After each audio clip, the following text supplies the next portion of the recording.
Jack Butella with Jill DeWitt. Hello. Welcome to our call. Let us know everyone can hear us, and we'll get started right away. Gosh, I just looked at the screen. I'm like, September 7th, 2017. I just typed it, and I couldn't believe it. That's really weird. I wonder if everybody else feels that way. Hello, Kyria. Hi, Eric. Fourth quarter here soon. I know. Almost. Very cool. Are you having a good day, Jack? Yeah, I'm having a fantastic day. Good. We don't have any calls yet. So, questions yet, Jill. It's okay. Albert just jumped in. Tell us about your day. My day? My day? Okay, I will tell you about my day. We hired, as it turns out, the most perfect person to be heading up offers to owners. So I'm going to start with that. We just found out more about her past life as a data analyst. Yeah, she left it out on her resume. Yeah. Oh, by the way, guys, there's a reason why I'm really good at this, and it comes naturally. We're like, oh my gosh, we had no idea. So I'm going to jump in and just share a little bit here. So we have officially flipped the switch, and Letterstream is not your go-to person anymore for mailers. We are, and more specifically, Jen is. And Jen is building a team, I should say. Yeah. She's the ringleader. She is, because we can already tell what's going to happen. So for people who are in our group right now, anyone with landacademy.com, we all know about the power of offers and data and all that good stuff. Well, Jen's going to be helping. A lot of us got hung up on getting the data and what we want to offer people, and then getting it into the mail. There's a little hiccup there, not a hiccup, well, a hang up as far as the mail merge and making it all look pretty and getting it out, not spending too much time on it. And we get that, because that's really not the big part. It's the pricing part. It's pulling the data and scrubbing the data. That's important. And then having the offers priced the way you want them. That's important. But the actual doing the mail merge and making it look pretty and how it gets to the end of the mail, that's not that important. Somebody else can do that. No, seriously. I've never heard you say anything like that. Well, it's true. Prettiness is not that important. Yeah, it's not that important. So that's really funny, you think? So we have Jen. And Jen is here to do that and help everyone. And a lot of people feel like, I got this. Okay, cool. And you're the 53 cent group. But there's a lot of people, including people that I know are on this call right now, that are like, data even makes their head hurt. They don't really know how to get the data, manipulate the data, all that good stuff. So we have other options for you. So if you are not in Land Academy, maybe you are an investor. Maybe you are a house flipper. Maybe you're something. I don't know what. But you need assessor data. We can help with that. Call Jen. You like that? Yeah. Okay. And Jen can even help you with just the data. And Jen can even help you with putting the data into a mailer. She does it all. So we have a product for you. And if we don't, we'll create one. How's that? That's right. So we've empowered her. Mm-hmm. And for anyone who did a mailer, I know we have a few people that were in our test mode and a couple new folks. And just so you all know, we dropped the whole setup fee. So even our old printer had a setup fee, and we decided, we had a meeting today, and Jack and I said, we're just going to screw the setup fee. So everyone just do it, join it, and it, by the way, it's per unit. It doesn't matter if you're sending out 100 or 10,000. It's the same price. There's two products. It's the cheapest in the industry. It is. And trust me, because 2/3 of those phone calls I made to test and really try to get out there and find any. I'll tell you, I went in bigger pockets, and anyone that had anything, I called them. And anyway, it doesn't get any better. Sorry, Jack. Jack's like, wrap it up here. Well, you asked here. I'm like excited. I know. So, No, I'm not. All right. Kyria, I'm going to answer your question way down at the bottom. Yeah. What it says? What if all I want to do is submit my merged PDF document right to Letterstream? Is that still possible? And the answer is yes, for 95 cents a unit. Unfortunately. Wait. Oh, yeah, because that's their new pricing. You can literally start an account and upload your two documents, or your PDF document, if you'd like, straight up into that account, and it goes directly to Letterstream just as it would. We are the interface between Letterstream and we're the interface between you and Letterstream. And so why the heck would we change it? Letterstream was never supposed to, they're not a business to consumer company. Yeah, entity. They were never supposed to deal with customers directly. They just gave us a break on the rate because we couldn't get our website designed and up and our process up fast enough, but that's all done now. So, So they're back to their old pricing, which is what it was, like you just said, Jack. Yeah. And so the best, cheapest way to do it, Kyria, is, and you could do it all, just email, and you don't have to talk to Jen if you don't want to, and you can do an email and online real quick. Right. So no worries. Let's jump in, Joe. Okay. Albert asks, I'm buying a parcel from an LLC. The managing member of the LLC says to write the check in her name. Is this okay? Do you think the check should be written in the name of the LLC? Please advise. Thank you. Go ahead, Joe. I think that's totally cool. And that's actually one of the things that I do, Albert, to make this so easy and so convenient for our people. I'm like, look, I'm sending you a check on Tuesday, or I'm doing a cashier's check. How would you like it made out? And they're like, oh, thank you. I don't have to go through that whole thing. Will you just put it in my name, please? Sure, done. I'm cool. Because he's the right guy at that moment signing the document. And my notary is handing him this envelope with it however he wanted inside. And I'm cool with that. Me too. So good question. Kyler asks, if you buy properties directly from the county on a tax sale deed, is there a 180-day redemption period? Do I need to wait that long to sell? And when I do sell, do I still sell on a special warranty deed? Great question. So, yeah, sometimes depending on where you buy properties for tax sales, they have kind of quirky rules. This one I haven't seen in a long time. A lot of years ago, I used to see this. But I have seen it at lien sales where like a HOA will have a lien sale. But what they usually do is they just don't deed to their property for 180 days. So you couldn't sell it if you wanted to. You couldn't convey it. But it's my understanding a lot of that's gone away. And then even though they say that, I don't know. Would I comply with it? I guess I would. I would advertise the heck out of it for 180 days and then sell it on 181st day. There's a chance they might not record it.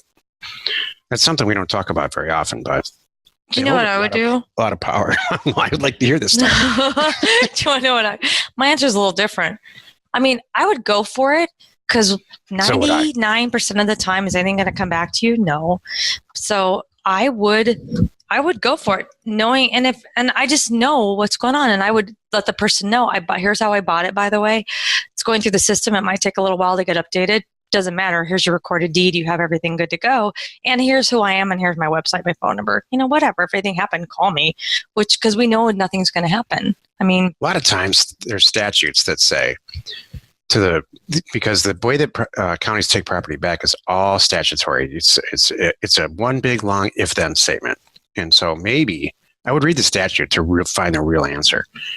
And the statute might say, hey, former owner, the one that we foreclosed on because of back taxes, you still have 180 days, even after we sell the property at an auction. Then you don't want to horse around. You do not want to do what Jill just said. / however. But in general, I'd push it as hard as you could. If it's a smoking deal, you can wait 180 days. Or, I don't know. Come on. There's ways to work around that too.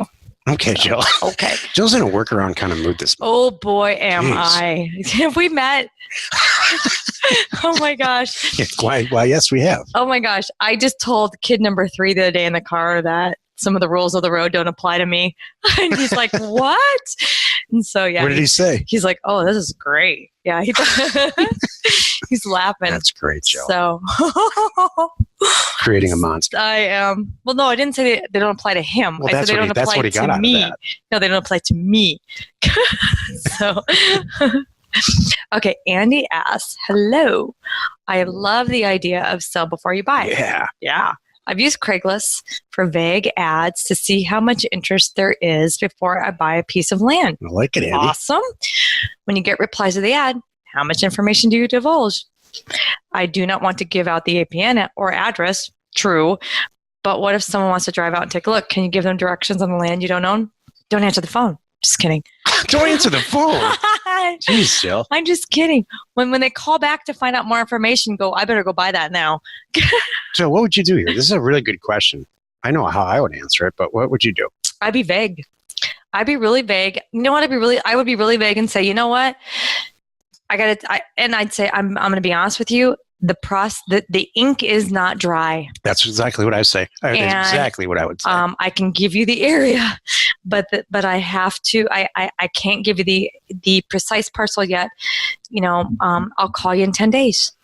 But I would give if you have if you have an idea of I would give a range of GPS coordinates. Yeah, I would. That's what I'd give the area. It's in this subdivision. Yeah. And this is the size.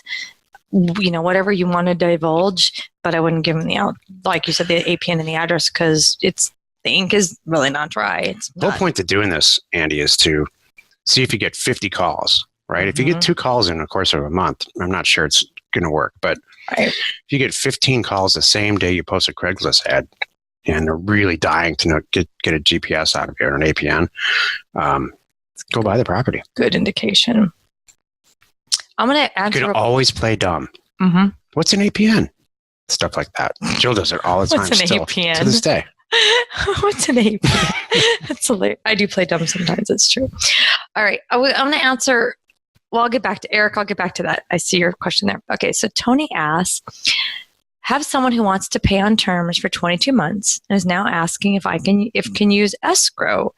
Told them they would need to pay cash to close with escrow. What would have been the best way to respond, Jack? Well, so you can you can do a deed of trust with an escrow agent and they can collect the payments and all that stuff. It's very expensive to undo, which is why we don't recommend it. In general, you're right. If you want to use escrow, you have to pay for cash.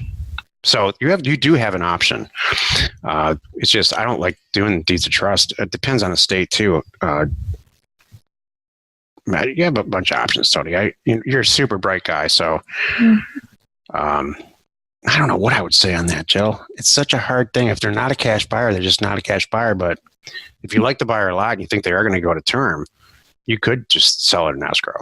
Make the guy pay for it. Well, here's what I would do. I mean, honestly. That's the answer. Make them pay. Yeah, I'd give them both options. Here's the deal.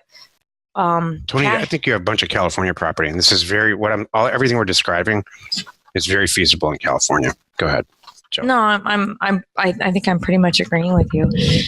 I would give them all the options and give them all I would say, correctly state the easiest, cheapest options are going directly through me, and I'm the owner, and I'm happy to work all this out with you.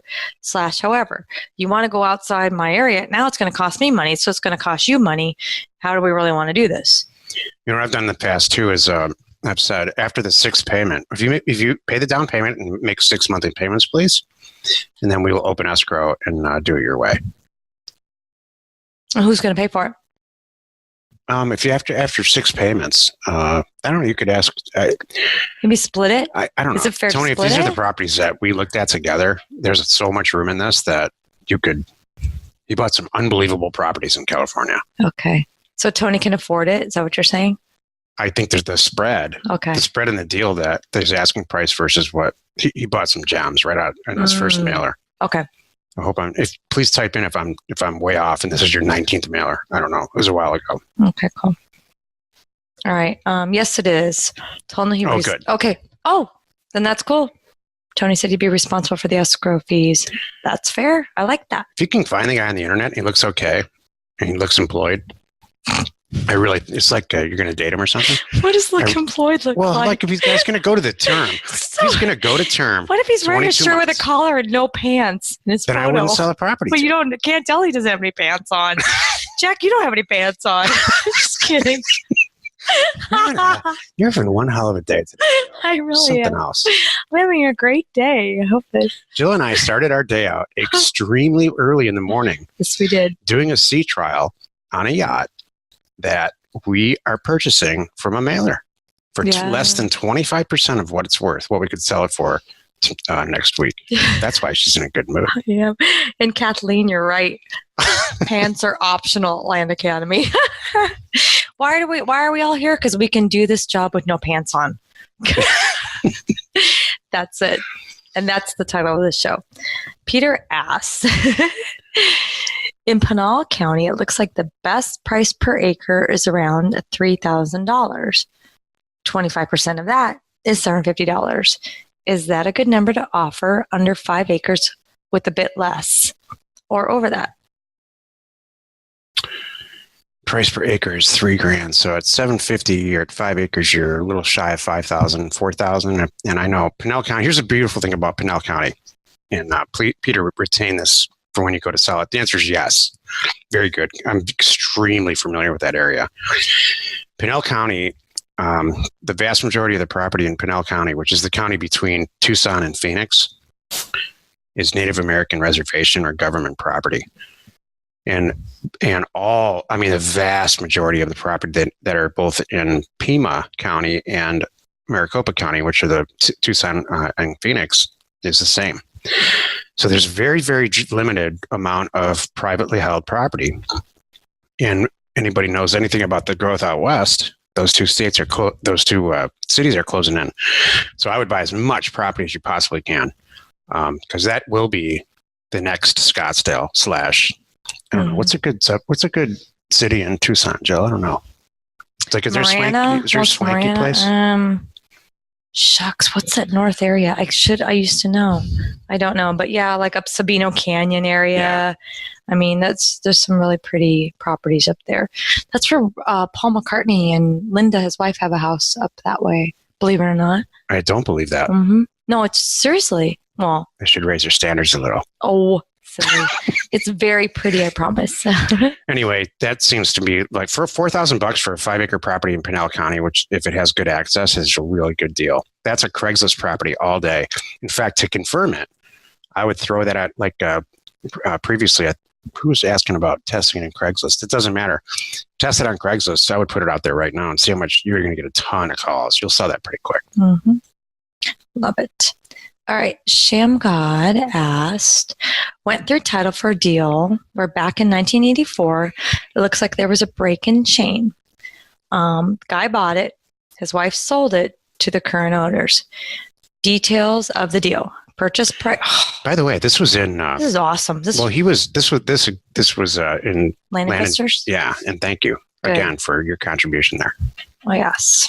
Land purchase price $10,000. Property value $40,000. Seller wants to sell quickly. So there's a lot of room in this deal for profit, or it's worth my time jumping through a couple of hoops to figure it out.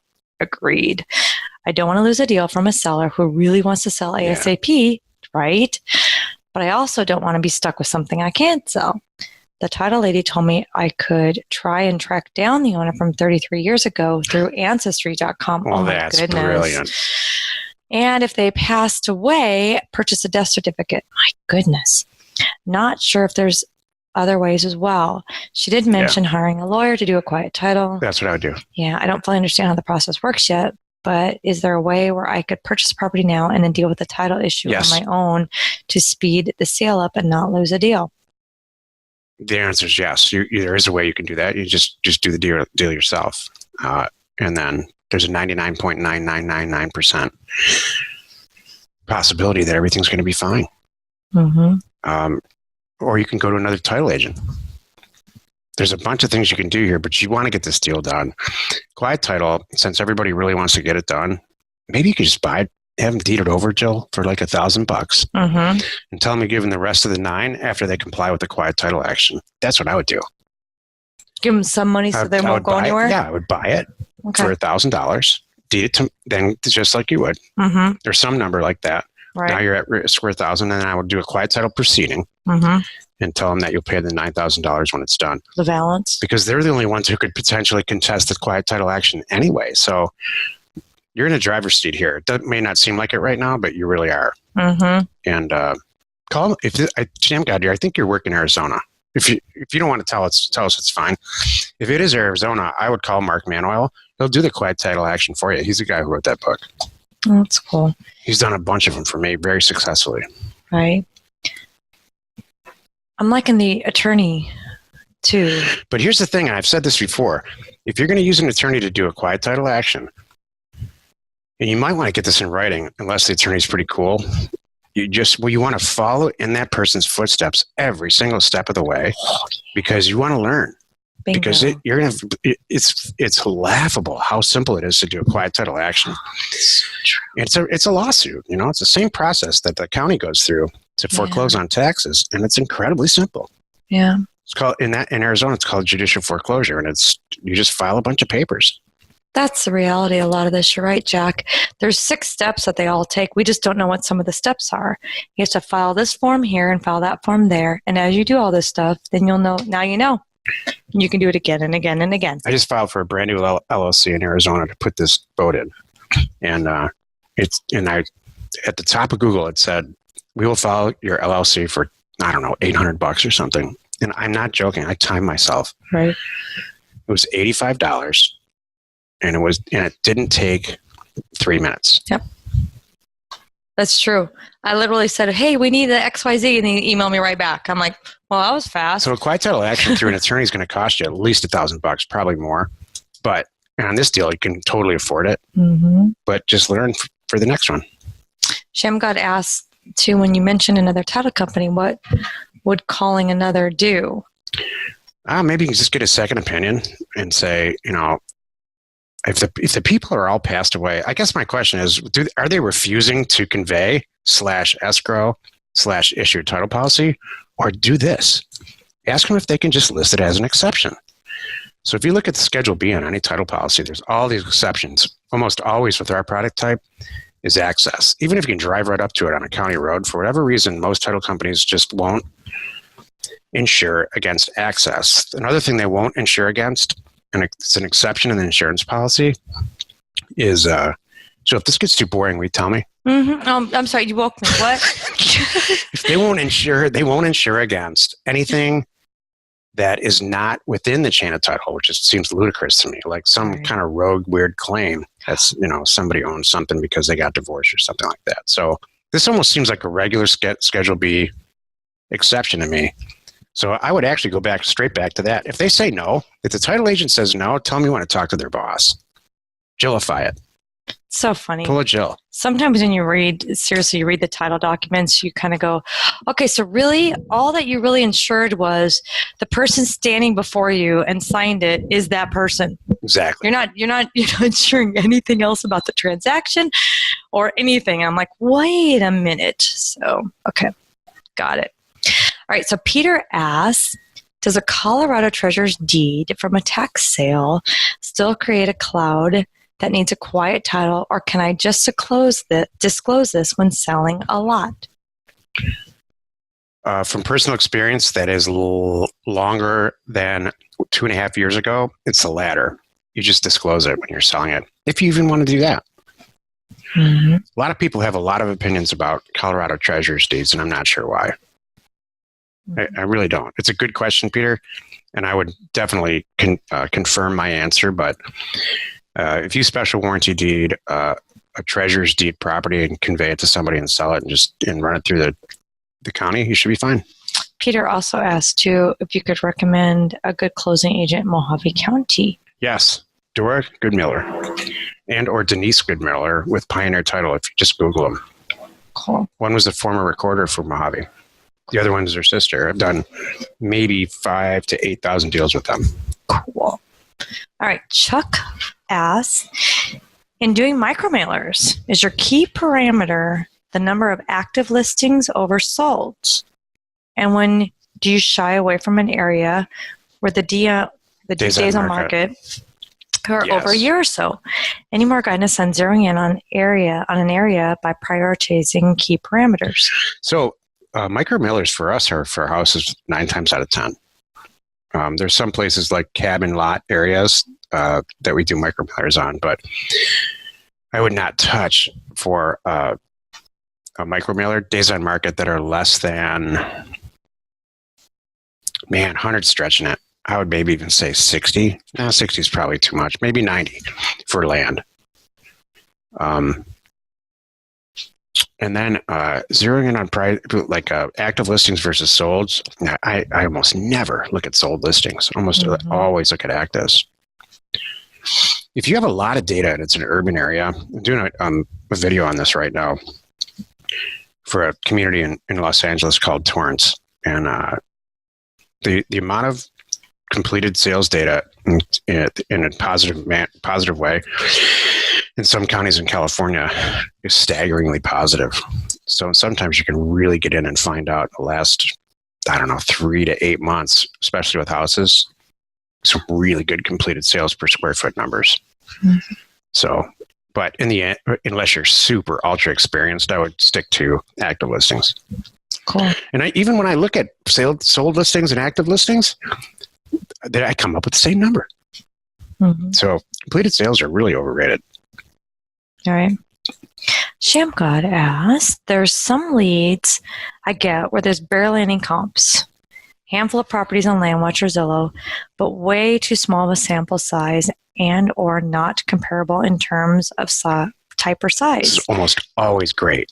Besides calling realtors, which I've been doing quite a bit of, are there any other ways to value the tough to price properties I might not be considering? Yeah, so and I love to be in this situation. And Jill and I did a couple of deals in a rogue county in California once from a mailer that I sent way before I met her, years and years and years ago.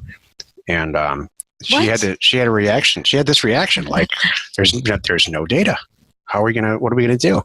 Right. And I said, this is fantastic. What we do is we twice as much as we usually do go in at a lower price. And so you really want to go in at a nutty low price if this is land, not houses. Good point. And just so that you just have to, when you look it up on Parcel Fact or wherever, and it's got reasonable access, that you run into the bank.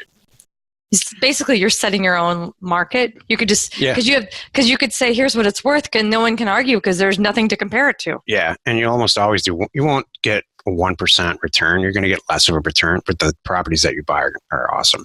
Plus, no one's worked the area for the reasons that you're saying. It's true. Good point. Yeah. I like that too. I like it sometimes when I have, too. I mean, I almost like it a little bit better. If I'm coming into an area and there's not a lot available, I'm like, yeah, because then I'm going to be the only one. Fantastic. So Kyler asks, sorry to ask again, but if I buy properties on a tax sale deed, oh, sorry, we missed that one. Do I sell on a special warranty deed? Thanks. Yeah. The answer is yes. Yep. The only person that can do a treasurer's deed is the treasurer. That's right. So when you get it, it's traditionally on a treasurer's deed. And then when you turn around and do it, you're now back on a warranty deed or a special warranty deed. You pick up where it has an individual to an individual entity, if you will, not a county. There's a few states that they tell you how you're going to deed it. Right. Like, I think Nevada. Like grant deeds. Yeah, grant deeds in Nevada. Right. And I think, is California one? Yes. But no. But the bottom line, you never will. There's never going to be a situation where you're going to do a treasurer's deed because and I only know this because I started to do one years ago. I'm like, I always copy the deed. I always copy the deed. And it was so funny because then someone said, are you a treasurer? No. So I'm like, okay, got it. Do you remember that? No. That was a long time ago. No. So yeah. I don't remember my last name though. So. Okay. You do or you don't? I don't. Oh, okay. Love it. Albert, I'll help you. Albert asks, thank you for answering the past question. I have another one. I'm buying a parcel for $80 in Michigan. My goodness. However, the seller is a bit discouraged because I sent him a certificate of trust, existence, and authority, which Deed Perfect's right spit out as a requirement. Uh-huh. Okay, I can help with this. Hold on, Albert. Yep. The seller says this form requires an attorney to be completed, so now he wants to pass on the attorney fee to me. Yeah. Does an attorney really need to complete that form? Is the seller legally able to complete it himself? Yes. Please advise, yes. You can complete it for him. If you look at the bottom of these, Albert, a lot of the forms say seller and or agent, buyer and or agent, and even a place to notarize them. So guess what? Yeah. You could be the agent, or someone in your office can be the agent. You know, especially to make it really easy for people to, like, if you forget the form, it's really, for the most part, an assessor just needs more information about the property to value the proproperty and assess the taxes. You nailed it. So and if you look at those forms, it wants to know how much, when you guys close, is there anything that went with the property? Was there anything on it? Any, just special stuff like that. So all cool. So now next time too, I mean, you can include it and make it real easy for them, or maybe not include it and just do it yourself every time. So Luke, I made you a panelist if you want to jump in, buddy. I am unmuting you now. Hey, Matt. I want to say hi to Matt. Welcome to our group. So Matt Rogers is here, and he said he's a new member as of yesterday. Excited to get started. Do you recommend going for super cheap land to start to get my feet wet? Yes. Or go for bigger deals right away? I like your attitude. $10,000, love it, out of the gate, and find a money person to partner with. Too much, too soon. I know what I would do. Go ahead, Joe. You know what I do, Matt? I would do whatever you can afford. So, what? Well, wait. So hold on a moment. Let me finish my thought, and you could say what you want to say. So here's my thoughts, Matt. If you say you're sitting with $5,000, I would rather you buy 5 $1,000 properties or 10 $500 properties. Good. Pick one. Double your money. You're right. Get your feet wet. It's all your cash. Make some mistakes. No one's looking to you for money. You're not going to be in a pickle if something goes sideways. And then double your money, and then keep doing that a few times until you're staring at 20, 30, 40,000, whatever you want to do before you start making some different decisions. Yeah. And you have a lot more transactions under your belt. Then do that. Because the reason is, too, what if you did 10 $500 properties and one of them gets all screwed up? Well, that's okay. The other 9 will carry that one. By the time you're done with that, landcrowdfund.com will be done. It's just about done now. The back end's completely done, and you'll be able to find an equity partner really, really quickly. And one of the things, too, Matt, I would say, in the back, when you get in the back of our deal board and see these deals people are doing, one of the things that I have heard from investors in our community is that they love the members that have their feet wet, know what they're doing, have done some deals themselves. Yeah, good point, Joe. And so right out of the gate, someone's going to be more eager to invest with you when you say, oh my gosh, I just did 20. Now I got this tied up here. I got that tied up there. Even if it's not a lot of money, but you're aggressively and doing deals and making money, they're going to go, all right, Matt knows what he's doing now. I'm happy to get and help and jump in. So well said. Thank you. Good advice. Nothing replaces transaction experience. Right. So there you go. Good question. Hey, Greg. All right, Greg asks, I'm hoping to sign my first option contract. Oh, I love these. On a $500,000 plus property. And I'm planning to do a double closing if I can find a buyer. I'm waiting to hear back from a local title company for verification they can do that. What advice do you have as far as letting potential buyers know I have it under option contract? I assume that it is what I need to do, but just seeking some overall advice. I know I could do an assignment fee, but instead I'm concerned about the spread might be large enough that the buyer could get emotional about it. Please let me know your thoughts. I wouldn't disclose it at all. I would market it like it's your own, because you do technically have equitable title. You have the right to sell it. But I know this piece of property, by the way, Greg, we've talked about it, and it's an unbelievable piece of property. So anybody who's interested in that type of land is going to go see it, and they're going to love it, or they're going to hate it, but they're probably going to love it. And then they're either going to buy it it's at that time I would talk about the structure of the transaction, because they're going to find out anyway. Jill's going to disagree with me on this, but every time I'm directly involved in a option deal, I tell everybody, once they're interested, I say, hey, by the way, I've got equitable title in this thing, so there is I'm the middle guy, and there's whatever. If you got an issue with that, we should talk about it right now. Otherwise, we're going to close.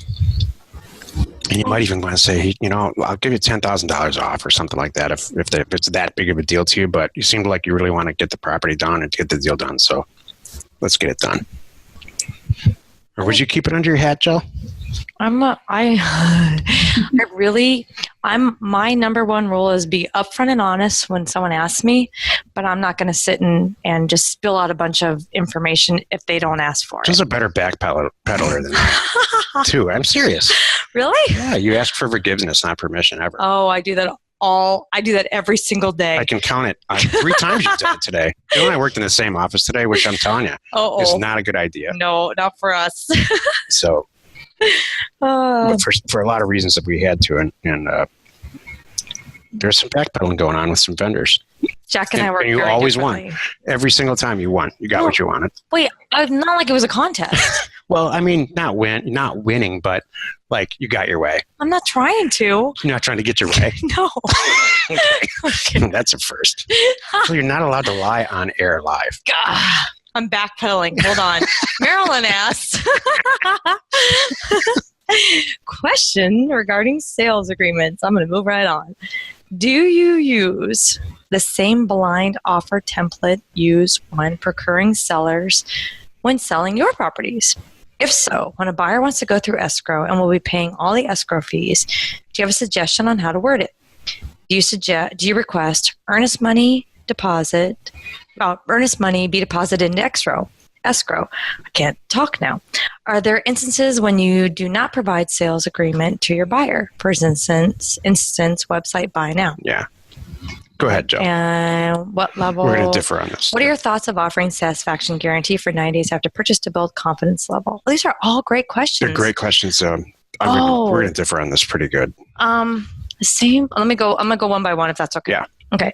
Do we use the same blind offer template when procuring sellers when selling our properties? Yes. If so, when a buyer wants to go through escrow and payment, do you have a word on how to word it? It's kind of over the phone. Do I request earnest money? That's the escrow person's job. Yeah. Are there instances when you do not provide a sales agreement, for instance? Yeah, totally. Always. Yeah. Always. Yeah. So, yeah, sales agreement, the purchase agreement, is kind of just an extra step that if they don't need it, I don't need it. I'm not going to make them sign it and say, oh, before you put the money in, you have to do this. No, I don't care. If it's a verbal handshake, if you will, I'm cool with that. And the escrow agent, a lot of times they'll do a purchase agreement for you, which I do not recommend. They'll charge you extra money to do that, but why? Mm-hmm. And you know what, Marilyn? We pretty much stand behind all of our properties no matter what anyway. I've had people come to me after 6 months saying, I finally drove out there. I have for 6 years. Yeah, and they've said, what? It's not usually that it happens because especially nowadays, we try so hard to give them the coordinates and the maps, and they can see a video and you could see pictures. So they really have a good idea, and it's way more, it's current. They can see it was taken 90 days ago, so we know there are trees there. So most of the time, it doesn't come back. But if it ever did, I would. So would I. I'd refund them and swap it out. It's another acquisition and sell it for more. Sure. I've sold, I've done 10 plus year refunds. Yeah. Or buybacks. So Marilyn's point is great too. Put that on your website. Full money back guarantee up to 5 years. I don't know. I mean, you dream it up. I wouldn't do that. Okay. But if they say, look, man, I just changed my mind, or my wife found out about this and I'm in trouble. Oh, I've had that one. I have had that one. If you charge a closing fee, like a lot of people do on Landpin, including us, I wouldn't return that, but I would give them back what they the paid. Purchase price. Yeah, that's fair. Because you got to pay to have it deeded back. Yeah, there's all that good stuff. Right. So, sure. Okay, and that's a lot of this is, like I was saying, we try so hard to properly state everything that we know about the property, so it won't come back to nothing. There are no surprises. Right. So, higher price property, you really need to go like. Greg's property, that $500,000. I wouldn't even sell somebody True. a $500,000 property plus unless they saw it. And plus, just since we're on the topic, there's real different laws about mandatory refunds and stuff. If people buy it sight unseen, it's very different retention periods. I forgot. There is they have 6 months, or I can't remember, 90 days, it's or 2 years, weird things.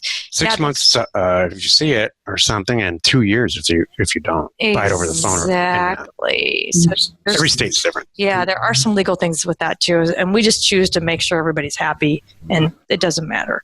So, Luke, I'm checking to see if you're with us, bud. Yeah, those are state laws, right? And if you do that, Marilyn, I mean, when you say that, then they're so in love with you after that because you're so upfront and honest and you stand behind your stuff that it's awesome. I can't hear you, Luke. So any listener, let us know if you can hear Luke. Maybe it's just us. I can see you talking, but I can't see. I can't hear. I was just asking about state Can I go to laws. Chuck's question? No, it's just us then. Thank you, Carrie. Hold on a second. Parents got him. That'd be so funny. We're like, what's up? We're just probably over talking him completely. Yeah. I can't hear him. Jill, can you? Uh-uh. I'm not saying. I'm going to answer Chuck's question while we're doing this. Darn. Luke, I'm going to Carrie said she'll transcribe. I'm going to demote you. Luke, I'm going to demote you and then promote you. Carrie, I love it. Carrie, your Facebook is fun, by the way. I like watching what you guys are up to. I do look at that stuff. Go ahead, Jill. Okay. Chuck asked, reference to the call from the person asking about selling before you buy. I'm dealing with a similar situation. I have 2 sellers who own multiple lots altogether. I'm considering offering an option on each one and then go out like a crazy person to beat every bush looking for buyers and then assign the option. Any comments? No, I like it. Okay. Yes. Well, that was easy. Luke, can you pipe in now, bud? Yeah. I have a feeling this is on our end. I missed part of that one because I got reset. Just hear it. And everybody's saying. I don't know if you can hear me yet. Luke, I'm gonna ask you. I'm gonna demote you again, and I'm gonna ask you to. Can you? Is there any way you can just completely log out and then log back in? And then if it doesn't work, then I don't know. It's got to be on our end. Do you want me to answer another question? Yeah. It's actually please. Luke's question. Oh, good. So I'll skip it and go to the next one. Okay. Okay. John asks, what is the best way to check for liens other than property tax? The single best method that I know, and anybody else who may or may not be more knowledgeable on this, because I'm not a big, especially with rural vacant property, I'm not a huge, an advocate of checking liens on every property. But if you're going to go do a deal out of escrow, I would go either to the subscription you have with us with Title Pro and or RealQuest and soon to be First American, where you can run a lien report and it'll tell you if there's any other liens. What you want to look for are property tax. Property taxes are generally the first position lien on any piece of real estate, with the following exceptions: IRS liens, legal judgments to the person who owns a property or the entity that owns a property, and education, student loans come in there somewhere, don't they? There's one other one: legal judgments. Oh, healthcare, like a hospital bill, healthcare lien. So those will generally show up. Maybe mechanics liens, but I think it's secondary to mechanics lien. Property taxes are really high up the food chain. So, but pull one of those reports. It's funny when you pull one of those reports and it just says, nope, everything's good. Thanks for the $7. You know what's funny? I never see, usually this property type, it's not an issue. And a lot of it, I think, comes from there's no improvements. So there's nothing to have a... My opinion is that liens happen because of mortgages in general and recorded stuff. So Joe's right. If it's not being built on or hasn't been built on or improved, let's say, and you have never gotten a loan on it, man, the chances of there being a lien are so tiny. The only other lien that you might see is a deed of trust recorded property. Like, let's say somebody bought a property at an auction 10 years ago for $80,000. They put $10,000 down and they've been paying $200 on it. And they get an offer from you. This happens to us all the time. They get an offer for you to sell it, to buy it from them for $5,000. And so they say, heck yes, I don't want to make this payments anyway. I haven't been making payments for 6 years on this thing. I would love $5,000. You got to watch for that. So whatever happened? I'm going to read Luke's question. Yeah, all right. It's awesome. Yeah, Luke, I'm am I live yet? And I can see that you're talking, but I can't. Darn it. Okay. Well, Luke Smith asked, what's up with some of the old listings on Zillow? Like, 1,495 days on market, $1,000, ask, no one to call, what represents the listing. No one to call, who represents listing. I think I got a deal at $4,000 and market is $15,000 and up. And Zillow has listings with no home on it for $1,000. So I see these all the time too. And I think they're what I call phantom listings. So a real estate agent or someone who has access to the MLS, they just want to advertise themselves. So they want the number one listing. That's like whatever, a lot of years. It's just a fictional property. Maybe they own it and they don't want to sell it, but it's just a way to get them at the top of the list as a realtor in the MLS. Mm-hmm. I've never had any luck making offers on property like that, even getting a response. I agree. Chuck asks, I had a buyer ask for a special finance discount if he pays off a 36-month terms deal within a year. What would you do and say to the buyer? I'd say, heck yeah. I'm cool with that because most of the time, the way we're all financing these deals, it's probably paid off with the down payment or the first 6 months of payments, if you will, right? So would I have a prepayment bonus? It's really up to your business model, but I'm cool with that. What do you think, Jack? Yeah, Jill's famous for contacting somebody 6 months into the payment period and saying, hey, if you can come up with $5,000, we will deed this property today. Mm-hmm. And they do. Exactly. Yeah, it's just whatever you want to do. So, and that's my thing too, because and I tell we're owner financing these, so I'm pretty lenient. If someone has something going on too, I'm famous for, all right, let's catch it up next month. I'm cool, kind of thing, because I'm just happy they're staying with us and making their payments, and I've already recouped my money, so it's all cool. Travis asks, I can't seem to find many tax delinquent properties in the low population counties in Texas on tax sale lists. Yeah. Are there any specific caveats to buying land in Texas that I should be aware of? Here's my understanding of buying back tax property in Texas. It's one of the best states to do this, and here's why. The vast majority of it's not on the internet. They have a statute, a required statute, state statute that says the counties have to have,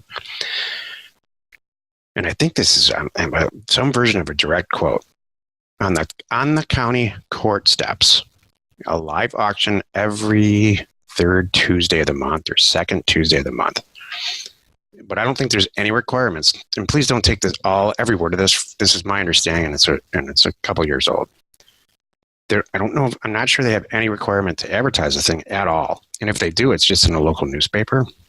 So yeah, it's very rural there. But man, I know people who travel around, go into these auctions, buying property that are unadvertised. There's 254 counties in Texas. You can make a whole lifelong career living in an RV and doing this and making some really good money. You know what? You're right. I think that's one area that it's the newspaper and that's all they do. Mm-hmm. A lot of the counties, some of them are still not, up. They're not up to date. TaxSaleLists.com pays overseas people to collect their lists and populate them and get them in there, and they charge you for it. And they don't bother with a lot of the rural counties. First of all, a lot of those counties you can't. Even if you call them and say, "Are you guys going to have a tax sale?" They'll say, "Read the paper." It's true. Or what's in there? Can you mail me a list? Nope, you got to get the paper over here at the drugstore. Mm-hmm. They don't want you there. They don't want you to buy the property. So it can pay off in spades, from what I understand, if you show up live. Travis, you're right there anyway. So you can, I bet you know more about it than me. Andy asks, when selling properties on terms that are in an HOA or POA, so homeowners association or property owner association, do you list the buyer as the owner with the association or keep it in your name? Or do I leave it up to the buyer to pay the HOA on their own and collect from them and pay myself? We always pay the taxes and the HOA fees ourselves, and we build it into the deal, but we make sure that the buyer knows that. Right. I do not ever trust that they're going to pay that stuff, including taxes and fees like this. Uh-huh. I build that into my deal, and when it's done, I'm transferring the title to them, and then it's all going in their name. Because you can't trust them to go, oh yeah, I mailed that check in, Andy. You're like, wait a minute. So cool. Kathleen asks, Jack, do you have a contact info for Mark Manoil? I found his info, emailed and called him, and dropped your name, but no response. Oh, good. So, well, what you need to do then is Mark works for, or he did recently, for one of the real high-powered law firms in downtown Phoenix. I think it was Snell and Wilmer, if I remember right. He may have moved on by now. So if you just kind of look him up, you know how there's lists and lists and lists of lawyers with the state bar. He'll be in there. Cool. I'm shocked he didn't respond, though. Yeah. Hey, here's a little note Luke put in here. He's got a deal today. Taxes are due tomorrow, or it goes back to the county. Call them to see if I could wire or what. The collector said he would extend the deadline. How nice is this? So you never know what's going to happen unless you ask. Yep. To September 30th, so I could send in a cashier's check after I buy it from the seller. I told him what I would do and gave him my website, and he said, okay. Pretty nice county collector. Isn't that awesome? You just got to ask. I had the exact opposite experience in the UP Upper Peninsula of Michigan. They said, we don't make any exceptions, especially from people from California. Yuppie Scottsdale people. Quote unquote. That's what she said. Yeah, it's hilarious. All right, Shamgod asks, I think I have a similar question. I think I asked a similar question last week, but I'm still kind of confused on which properties to use title on. I've got a lot of deals where the current owners have owned it for a long time. And I had planned not to do title insurance even on the larger deals. I have several $5,000 to $10,000 deals where the owners have owned it a while. Okay, I'm liking this. Me too. And I was planning to save the $500 for title. I'm good with that too. Also, when talking about it with a recorder who told me, we'll record whatever someone gives us to record. Yes, which makes me realize they're not checking the chain. Yeah, they're not. Recorders almost never do. It's true. Just the recording. They're just recording. Not sure if that's just everyone or just some. Just some. Yeah, leaving a lot of room for title issues. Yeah. I know it's been mentioned to use title on $5,000 plus deals, but in my mind, the algorithm would change based on the length of the current owner's time of ownership. That's right. Imagine, example, $4,000 deal where the owner has owned it for 2 years is significantly more risky than a $10,000 deal where the owner has owned it for 30. That's correct. You're exactly right. I have no trouble with those. If I'm buying something for $9,000 and I'm marking it up to 20, and the guy has owned it for 25 years, and it's still vacant, I'm feeling pretty good about it. Shamgod, you are a perfect Land Academy member. Yeah. You came into this. We've never spoken directly, but I'll change that soon here. You came into this with the right attitude. I mean, you've given it, you're clearly picked the right counties, and you're utilizing the mail correctly, and you're coming up with deals, and you're doing deals. So, and you're creative. So congratulations, man. You are what this program is intended for. And you don't whine. Thank you. So sweet. Are you crying a little bit over there? Yes, like, gosh, that's so touching, Jack. Thank you. Thank you so much for sharing that. I'm teasing him, but I am serious. He's right. Thank you, Shamgod. That was awesome. He said thanks. And the second part of the question was too long to fit, so there's something coming. So there's a limit that you can type in here. I didn't know that. Apparently, I did not know that. Oh, here we go. This is the thoughts. I'm trying not to blow a lot of money on bad bets. Oh, this is the second part. Where I don't want to be stuck with headaches of realizing I've got problems down the line, or maybe it's just stuff that's fixable down the line. Not sure if I fully understand all the variables to be able to come to a correct decision. Here's my very educated prediction. You're going to laugh at some of these questions and comments, and they're all good, by the way. They're not bad by any stretch. That's not what I mean. About 3 years from now, you're going to laugh and say, man, what was I worried about? Mm-hmm. Nothing really happens with this product type. It's not that bad. Mm-hmm. Really.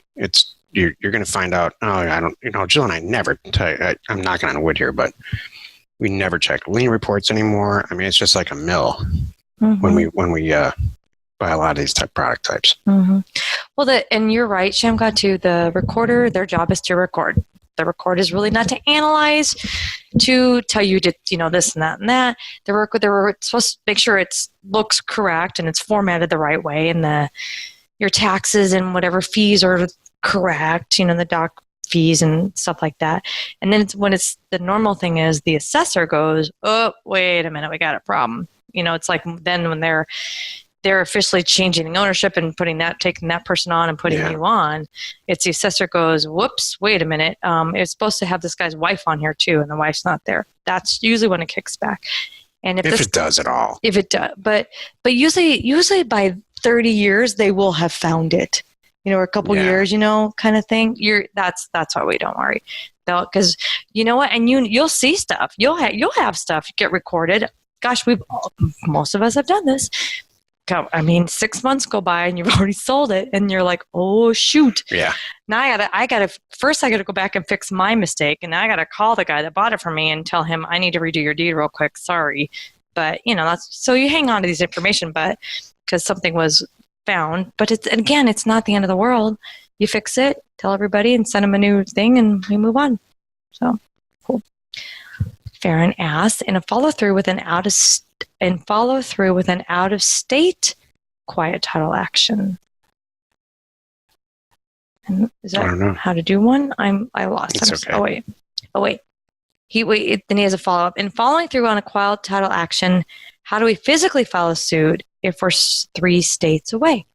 Electronic filing. There's all kinds of file. If it depends on if they actually have electronic filing, hopefully they do.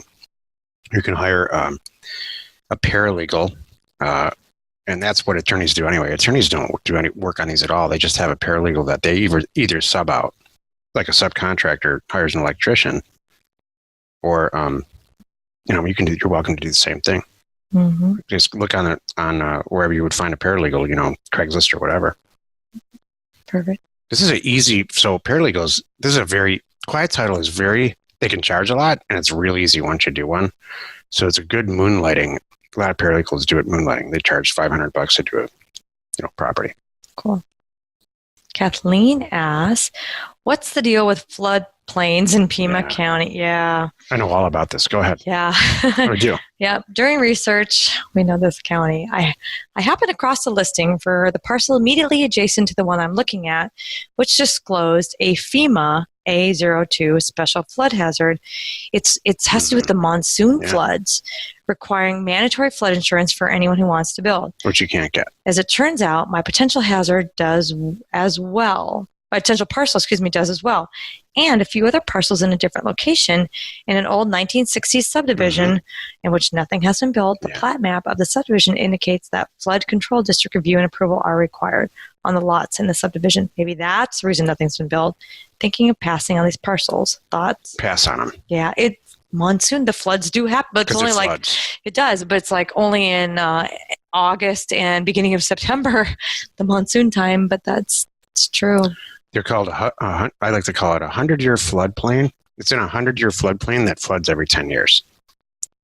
So why don't they call it a 10-year floodplain? I like that. I don't know either. You're right.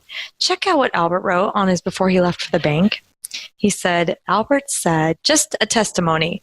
I sold a property on Labor Day and another one the following day. I remember Jill's advice that men who don't work on holidays browse the internet. Thank you. Thank you. Just men. Just men. People. I am completely out of inventory. Thanks, Jack and Jill. I won't hear your response because I'm off to the bank to get a cashier's check to buy a property I already sold. Yahoo! Rock and roll. Good for you. See, Jack thinks that the holidays, and I'm like, oh. So everybody, there's my other thing.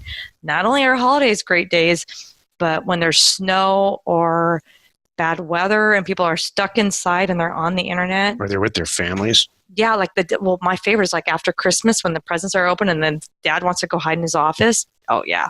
Bingo. Seriously. Sound like you have experience with that. I do. I actually do. Can I go now? Sure, go. Then they go off and buy property. Love it.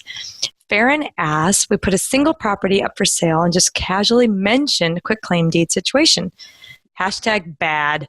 We got so many snarky comments, we pulled it off to reconsider. Yeah. Any thoughts? People are really misinformed about what a quitclaim deed really is. So, I would not mention that. I don't know how that came about because it's relatively recent. what it really is people are just misinformed. That's right. They Exactly. think they heard one thing and they're just misinformed. And so you're right. A quitclaim deed, just so we know, all are clear, implies no warranty of any kind on the part of the seller. A warranty deed is the diametric opposite of a quitclaim deed.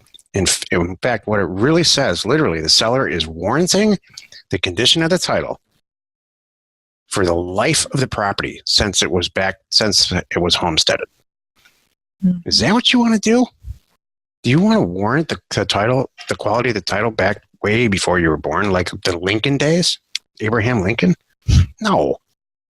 Special warranty deed, you warrant the property for the time that you've owned it, which in our case is like 2 weeks usually. So you want to use a special warranty deed as much as you can. But a quitclaim deed just says, I'm going to be silent on the issue. A quitclaim deed it all came about when interrelated parties would transfer acreage and stuff to each other. Like my son got married, so I'm going to give him the back 40. I'm going to deed it to him. Mm-hmm. So quitclaim deeds don't faze me, not 1%. Do they faze you, Jill? I don't care one bit. I wish we could ask Luke this. Mm-hmm. Eric wrote a question off the type. Are you able to buy in a warranty and then sell in warranty? Does it overlap? You are able to do that. What we almost always do is buy in a warranty just because that's what people default do. Mm-hmm. And so when we send them paperwork, we send them a warranty deed. Mm-hmm. And then they sign it. And when we sell it, we sell it as a warranty deed, special warranty deed. So that while Jill's 100% right, you have to mirror that vesting document. Mm-hmm. You don't have to mirror the document type at all. Warranty and special warranty are interchangeable. So, good. What? I mean, even if it's a grantee. I can pick one. Well, they mean two different things, but you can interchange. The type of conveyance document you use does not have to match the vesting deed. Like you buy on a treasurer's deed, you can sell on a warranty deed or a special warranty deed. Or grantee, whatever the state. Luke said, okay, good. Luke did answer it. He said he bought quitclaim deeds land in California, Arizona, and Hawaii today. Love it. So perfect. Love it. Good. It doesn't faze him either. Nope. That's awesome. Tony asks, what I learned this week as an add on Greg's question. This week when I called a title company about a double close, I was told I must disclose to all parties in regards to the option to purchase as the middleman. Love it. She was unclear if I had to disclose the amount I would be making on the deal. However, my potential buyer is backing out since was making them responsible for escrow and title insurance since my margin is less than $2,000. That's not cool. So yeah, they didn't want it that bad. Yeah, that's fine. So yeah, that's fine. So I don't think that you have to disclose the amounts, but you do have to disclose your stake in it. Like you say, Jack, what do you call it? I have equitable title. Yeah.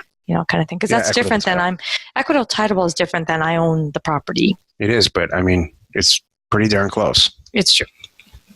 Don't think for our purposes, not for to use it, but it's pretty darn close for making decisions about whether or not you can buy or sell it. Exactly. Marilyn's going to go for the guarantee thing. So let me know how that goes. You might make it a verbal guarantee. Guarantees have always kind of baffled me. Not baffled me, just concerned me. Mm-hmm. I don't know. There's a special kind of person that calls Procter & Gamble and says, my toothbrush, you guys should guarantee the toothbrush. I'm a little disappointed in my got toothbrush. A cavity. Yeah. So guarantees, I don't know. It's so Walmart. I know. He's right, Marilyn. It's like as much as I want to just put it out there. Now Jack is making me rethink. Jack is making me rethink putting it on there. Maybe don't put it really big on there, but have it in there somewhere so you can direct people to it if they ever really ask. I'm going to buy your product and I'm going to see how it makes me feel. And if I don't like it, I want to know that you're going to take it back and be responsible for my feelings. That's a whole podcast right there. It's a tough one because there's people out there that just knowing I have a guarantee if I change my mind, they're never going to call you, but because that just put them at ease. Okay. So it's a tough one. I'd love How about I went and looked at the property. The property rocks. It's half of probably what it's worth, maybe a little more. I don't want to send it back. I like it. Unless it explodes in my face, I'm in. And even then, maybe I can figure it out. This is good. And to answer your question, Peter, we don't have one anymore.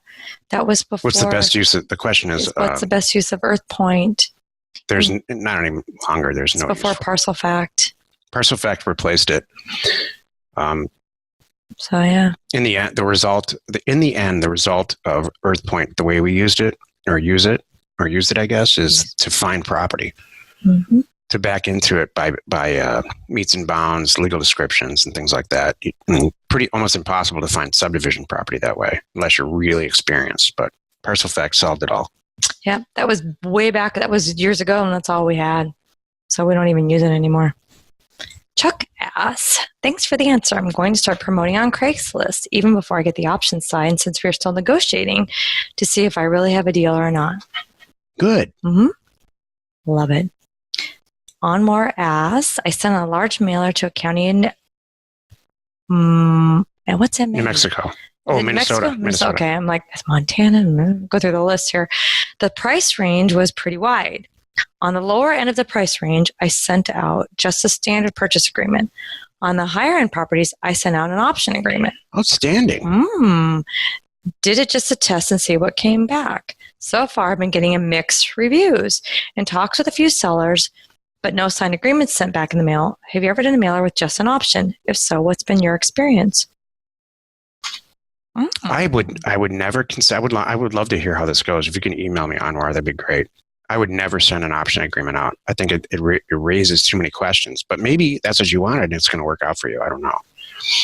I would, because we have Joe, I would send out a purchase agreement fully knowing, and I would put it in the database when it comes back, the slew of letters that you send out, fully knowing that we want to option that property out.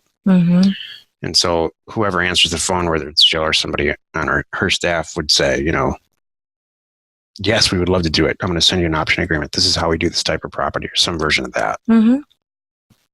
Or we allocate all our funds already, but we'd like to do this. But it's a good property. It's still a good price. We really are interested in it. We expect it to close within 90 to, 6 days, months. Yeah. Something like that. Whatever. Anwar, I have to ask if you completed that deal and that we worked on a little bit together. It was several months ago. And if so, did you make a ton of money on it, or did you just decide not to do it? While you're doing that, can I answer? There's a few straggle things over here. Travis put a note in the chat saying, this is a continuation of the question I asked about tax lien properties in Texas not being listed. I was only doing research on tax sale lists as a way to validate that the area would be a good area to target. Those low populations have met the other requirements that you mentioned in training. Cool. Would you recommend I just start doing some small $1,000 or small 1,000 letter test mailing campaigns? Yeah, that's good. I love 1,000 to 1,500 unit multi campaigns, all in different areas. Because if you want to minimize, almost eliminate your risk of any type of mailer failing, which almost never happens. Send multiple mailers out like that to the most diverse type of property you possibly can. Absolutely. I recommend it. Yes. Totally. I hope Luke doesn't mind. I'm going to share what Luke put here, and I'm sure Luke doesn't mind. He said, hey, guys want to go out and see the land before they buy it, but I want to close now. And so what Luke says, I give you a 60-day guarantee.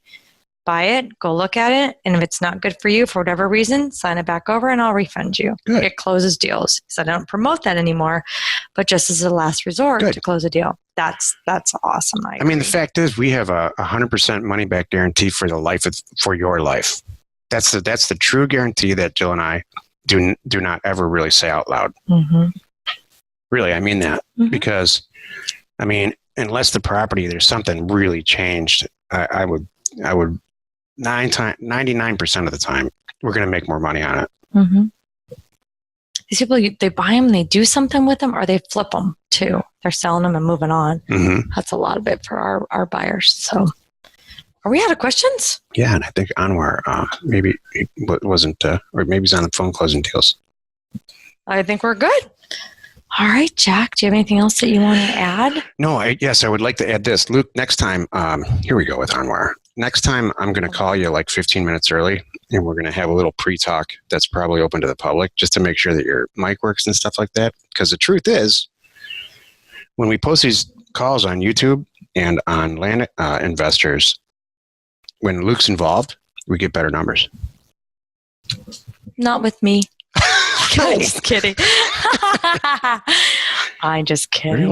Everybody wants to talk to Luke. I know. I love it. All right. Anwar's reply is, it did go through. Sold 8 so far. Funny thing is, what I meant to tell you is that the escrow agent we were working with left the company. Thank you. Yeah.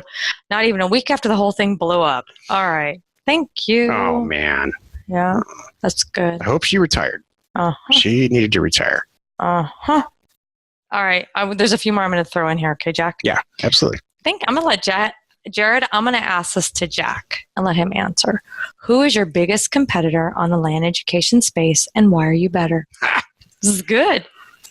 We don't look at it as competitors, but Park McCluskey, my first student back in the day, Mark Podolsky. Well, we call him Park McCluskey in this environment. I don't know why somebody started that. I think you did. I didn't. I really didn't. Really? Somebody else did. Okay. Is probably our, and then there's Jack Bosch, but I mean they're so different. Mark is an upseller, and he's not a data person. He recommends that you outsource data scrubbing, which I think is insane. So that's just my opinion. This whole thing, and the reason that makes this group very different from anybody else, even seasoned commercial real estate people, is that we love data and we use data to buy and sell property. It's, to the point of nausea. That's how much we're into this data piece of this. Mm-hmm. And Jack really Jack Bosch spreads himself. Again, not really a competitor. He buys apartments and stuff, and he if you listen to any of their stuff on the internet, in fact, I would encourage you to do that. Mm-hmm. It's very, very salesy, and it's just like a used car salesman stuff. So I think the difference is people, what we're doing. Well, and I hate to say this. And we provide the tools. They don't. Go ahead. That's it. Yeah. I mean, our thing is, let's flip a lot of deals. I don't want a lot of people. How do I? Jack and our goal is not to have 10,000 members all doing their first deal. No, we're here. Yeah. We're here grooming, promoting, helping everyone, in case you couldn't tell, do bigger and better deals, and we all do better together. Our goal is not to sell education. My end goal, my end long strategy on this, which is happening a lot faster than I thought, is to create partners to do deals with and to finance deals with and stuff. I can come up with deals all day long. I can come up with $25 million worth of deals in the next 30 days. That we could double our money on. And Land Crowdfund, which is coming out here in probably 30 days-ish, is a way to put buyers, the way to put money people together with, deal people like us. So sometimes we'll be the money people, sometimes we'll do the deal people, but that's our whole goal. Is to create well-educated partners. Mm-hmm. It's not to sell education. It's such a small part of it. It's so funny, and if you notice too, our education thing is kind of taking a back seat. What we're doing, yeah. All of our way stuff. Back. I know, so that's really not our thing. If you notice, it's doing deal now. So we're doing things. We're trying to solve a lot of problems for every single investor out there, whether or not they're in Land Academy, and help them with Parcel Fact. You don't have to be a Land Academy member, and and all these other things that we're coming up with. So. Yep. I mean, our exit, since we're talking about it, like Parcel Fact is a great example. Jill and I started that company with our own money, and it's got just a ton of people that use it. Incredibly profitable. And so our exit on that is to sell the .com at some point when it's cash flowing the way that it's cash flowing now, but when it's maximally cash flowing, to raise money to do real estate deals. It always comes back to buying and selling real estate for us. So I don't know what their long-term plan is. Exactly. Good question. All right. Chuck asked, you had previously discussed some highly successful members that aim to do 1 or 2 option deals a month. Can you explain their business model to target properties? Sure. So they don't aim, I didn't explain it as an option deal, but we have several members who either use their own money or a partner's money or a rich uncle's money or some version of that to do 1 or 2 deals a month. and they choose the flooring, the financial floor of the amount of money that they're going to take out of it. One of them chooses $100,000. And that's about where Jill and I are for ranch and house deals, California house deals, not Arizona. So we have a flooring on certain deals that we need to make, or else we won't do the deal. Which is another reason we're starting land crowdfund, because there's a lot of deals that Jill passes on specifically that they're great deals. You're double your money deal, but they're just too small for us. Mm-hmm. We have a database of thousands of these properties. Dude, you're right. So we're going to get those up there so everybody can take a crack at those. Well, it's funny. I was just thinking that was the whole reason we created our deal board, by the way. That's right. Because the deal board was I had too many of those deals, right? Back when. We used to put those up there? I know. And they would just get snatched up. We never made $1. Our deal board that's in the back of landinvestors.com for all of you. I mean, that took on a life of its own, obviously, which I'm love. Everybody's doing their deals together in there. That was just for me to pass on deals. So now we have different deals and bigger deals that don't apply there. So here comes Land Crowdfund. So now we have a place for those. So love it. Big options deals each month. Okay, I think we answered that. Peter asks, will Land Crowdfund be a 50-50 split or a negotiation? Great question. So when we release it, there will be exactly one way to do a deal. And I will suggest, and I'll provide a document that's a suggestion for the money person and the deal person to get together, and it'll be a guide. So when we release when we release the site, when it goes into beta, yes, we will require that. I think the lawyer hasn't got back to me on that yet. If it's legal, that's how we're going to do it. At some point, if everybody's behaving, we will then open it up. Or there might be a kindergarten area and a high school area. We don't know yet. Oh my gosh. So far, this stuff has gone pretty well. Kindergarten, middle school, high school. A few people have whined. Land Crowdfund. That's hilarious. You've graduated. You can now do deals with the big kids. Hilarious. Andy. Should I tell Andy asked, when is Jill Pay coming? I think you should just be super straight with all of us, Jill. Okay. And here is the truth. I'm actually still, it's like, I keep thinking we've got the problem solved, and Website's an underwriter. Done. My part's done. It's an underwriter issue that I literally I finally gave up with the first person I was dealing with. And so I've got another person with this company, and I'm trying to get to the bottom of it. And it's basically an underwriter issue, and I'm trying to figure out, is it a Visa only? Is it a MasterCard only? Is it an American Express only issue? So for anyone who's wondering what Jill Pay is, we're trying to solve accepting credit cards for everyone and not have to think about it anymore for not only our property type, but any real estate property type. So that's the end goal. And it keeps getting hung up on underwriter stuff. So when I know, you'll know. And Jack's waiting, and we're all waiting. All right. And the last thing is, Anwar said, can I add to this answer? He said, Anwar asked, the community part is big. Oh, he's adding to the answer of our thing. Mm-hmm. Thank you, Anwar. Okay. So the community part is big, and speaking the same language helps. Yep. Since I've started, I now have a partner in Minnesota who we've done over 10 deals with. I've never met this guy in person and couldn't pick him out of a lineup, LOL.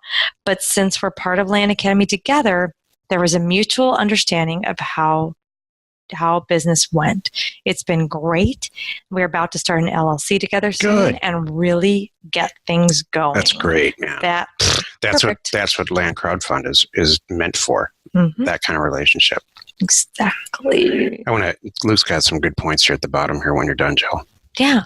Well, I was the last thing Chuck said us about Jill Pay. Will Jill Pay include monthly recurring ACH payments? We thought so until we looked into it really heavily recently. This Jill Pay thing is a rabbit hole that I never anticipated. There are so many regs on this. So it turns out ACH payments, they can be rescinded. It's not like a cashier's check where it's just like cash. That's a big problem in this industry, you know? Mm-hmm. It's a big problem when you accept an ACH payment and 10 days later it gets taken out of your bank account. That's my understanding as a possibility of ACH payments. So I don't know this. I've just been told this recently by multiple credible sources. So if that's the case, no. And these are big issues. So we're trying to work those out. But I'll tell you what, by the end of this is what will happen by the end of this.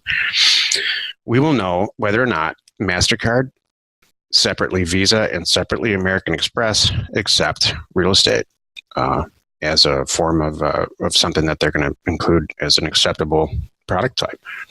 It's not the people that we're dealing with, like it's not the payment gateways people or the banks or anything. It gets that far. And I think the answer is no, but we're going to find out. It's not for lack of trying. That's right. Luke makes some good points about here about land crowdfund. What do you do about the capital raising regulations and posting ads for raising capital on a website? You run into security laws. So there's all kinds of disclosures and reporting that's got to go on. So I'll call you about this, Luke, but I will say this. I have heavily looked into this. And if you were raising capital in a form of a syndication, like a real estate investment trust, that's a disaster. You need all kinds of, there's tons of regs like that. If you're partnershiping a property with somebody as a partner, not raising capital, it's my understanding so far that it's pretty simple, and a lot of people do it on the internet. Maybe they're wrong, maybe they're not. I'm not sure, but we'll get to the bottom of it. Some version of it will work, even if we have to make it entirely nonprofit. We were talking about that today. We've been talking about some big stuff today. Yeah, really big stuff today. I came up with this whole big thing, and I'm like, great, now I need a VC for this one. There's some big stuff. All right. John asks, can I buy a 1-month trial membership to Silver without making a 12-month commitment? I will do this. You know what, John? I mean, technically, I don't offer a 1-month trial / however, after 30 days, you get into this and you dig into all our stuff and you decide this is not for me. This is not what I thought it was. Can you do a refund? Absolutely. Really? Yeah. I didn't know that. Yeah. When's the last time you did a refund? Let me think. Still thinking.